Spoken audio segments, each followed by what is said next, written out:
අනේ මේ මං කී සැරයක් කියවද? ඕන්නේ ඕන්නේ. මුකුත් කියන්න එපා. දැන් ඔයාලට මොකක්ද දැනගන්න ඕනේ? මං දැන් ඉන්නේ නුගේගොඩ විජේරාම පාරේ තියෙන teddybear.lk එකේ. මොකද? One eternity later. අනේ ඉතින් ඔච්චර කියන්න දෙයක් දනේ. නංගි මට රෝස් පාට ස්ටිච් කෙනෙක් දෙන්න. හරි මිස්. බලමු. අනේ මේ පොඩ්ඩක් ඉන්නවා. මේ රෝස් පාට ෆ්ලවර් බුකේ තියනවද? මිස් මේක හොඳයිද? මේ අන ලස්සනයි. එනකොට මම පොඩි දේවල් වලට කැමති නෑ. ටිකක් ලොකු සයිස් එකක් නැද්ද? මේක තමයි මිස් අපිටගේ තියෙන ලොකුම එක. ලොකුම එක මේකද? මේක ලොකු වුණාට මට නම් සෙට් වෙන්නේ නෑ. තව මීට වඩා ලොකු එකක් නැද්ද? ඉෂ්ට මීටත් ලොකු සයිස් එකක් දෝනේ. ඔව් ඊටත් වඩා ලොකු සයිස් එකක් ඕන. ඉෂ්ට දෙන්න නියමයි.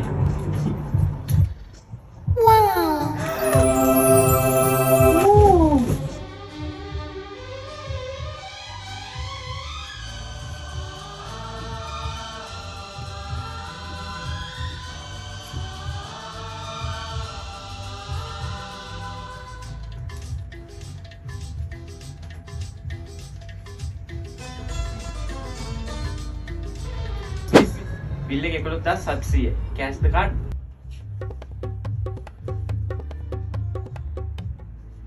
හෙලෝ. ඇයි ඉතින් ඔයා මෙච්චර කෝල් ගන්නෙ? මං ඉන්නේ teddybear.lk එකේ. ඔව් අනේ ස්ටිච් ඉන්නවා. මං කියපු ස්ටිච්ම හම්බුණානේ. එයා ගොඩක් කියුට්. මාර ලස්සනයි. අනික ගොඩක් රීසනබල්. හරි අනේ මං පේ කරලා ගන්නම්.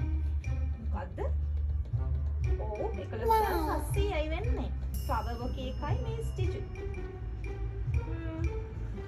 අනේ මේ මම මෙච්චර දවසක් කියවනේ අරන් දෙන්නේ කියලා ඕන නැහැ. මොකද්ද? ට්‍රාන්ස්ෆර් කරන්න? හරි. Thank you.